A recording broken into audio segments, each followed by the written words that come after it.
Hello friends, तर परत एकदा स्वागत आहे तुमचं आपल्या शिव लर्निंग क्लासेस या यूट्यूब चॅनलमध्ये. आज आपण सांख्यिकी यामधील प्रत्येकी एक गुणांचे प्रश्न पाहणार आहोत.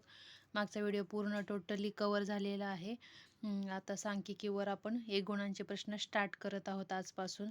बघा, पहिला प्रश्न दिलेला आहे. वर्गीकृत वारंवारता सारणीतील सामग्रीचा मध्य काढण्यासाठीच्या पुढील सूत्रात एक्स बार बरोबर ए अधिक वारंवारता एफ आय यू आय, याला वारंवारता किंवा सिग्मा असंही बोललं जातं, छेद sigma F I into G मध्ये U I is equal to dash dash दिले आणि त्याच्यानंतर 4 ऑप्शन दिलेले आहेत. A X I plus A छेद G, B X I minus A, C X I minus A upon G, D A minus X I upon G म्हणजे छेद G. याचं बरोबर उत्तर आहे option number C, X I minus A upon G.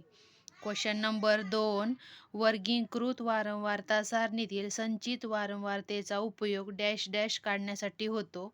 Option A मध्य, 2 मध्यक, बहुलक, D यापैकी सर्व काही. तर याचं बरोबर उत्तर काय आहे? ऑप्शन नंबर बी मध्यक.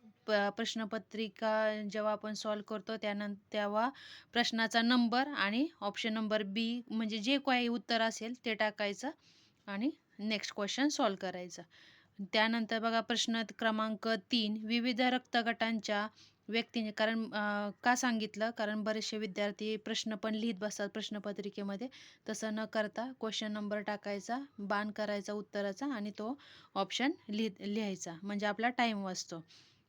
क्वेश्चन. विविध रक्तगटांच्या व्यक्तींचे रक्तगटानुसार वर्गीकरण वृत्तलेखात दाखवायचे आहे. ओ रक्तगट असणाऱ्या व्यक्ती 40% असल्यास ओ रक्तगट असणाऱ्या व्यक्तींसाठी वृत्तलेखातील केंद्रीय कोन किती घ्यावा? केंद्रीय कोन किती घ्यावा? बघा, आता हे केंद्रीय कोन काढण्यासाठीचा तो फॉर्म्युला आहे. काय करायचं आहे? 40 भागिले केंद्रीय कोन कसा काढायचा? 40 भागिले 100 करायचा आणि तो कोणांच्या मापांची बेरीज किती असते? 360ने त्याला मल्टिप्लाय करायचं. अशा पद्धतीने तो काढता येईल. मी आता इथं लिहून घेतलेलं आहे. बघा, इथं लिहून तुम्हाला सांगते, एक्सप्लेन करते. 40 भागिले 100 म्हणजे हा शून्य गेला, 360, हा शून्य गेला, मग 36 गुणिले 4 केले तर किती येते? 144. म्हणजे ऑप्शन नंबर डी हे उत्तर बरोबर येईल. राईट. काय केलं? वर्गीकरण केले. त्या ह्याच्यामध्ये किती दिलेलं आहे? व्यक्ती 40%. आणि वृत्तलेखातील केंद्रीय कोन किती घ्यावा? केंद्रीय कोन म्हणून आपण काय केलं? त्या 40%ला 100ने डिवाईड केलं आणि केंद्रीय कोणा मापांची बेरीज किती असते? त्या कोणांच्या मापांची बेरीज 360ने त्याला मल्टिप्लाय केलं. मग त्याचं उत्तर आलं 144 म्हणजे ऑप्शन नंबर डी. नंतर काय आहे? Sigma F i x i is equal to 30 आणि sigma F i equal to 6 असेल तर मध्ये एक्स बारची किंमत काढा. एक्स बार काढण्यासाठीचा फॉर्म्युला आहे वारंवारता किंवा sigma F i x I upon sigma F I.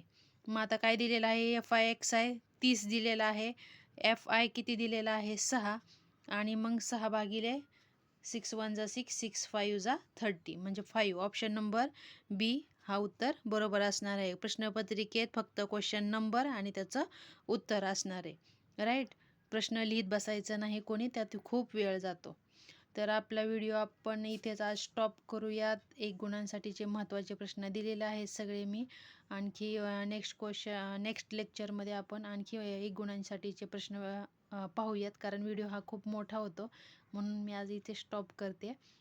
आणि आपला व्हिडिओ आवडल्यास लाईक, शेअर आणि सबस्क्राईब करा. आणि जे कोणी मित्र मैत्रीण नातेवाईक कोणी 10वीला असतील तर त्यांच्यापर्यंत नक्कीच पोहोचवा. एक गुण पण 10वीच्या बोर्डाच्या परीक्षेसाठी खूप महत्त्वाचा असतो.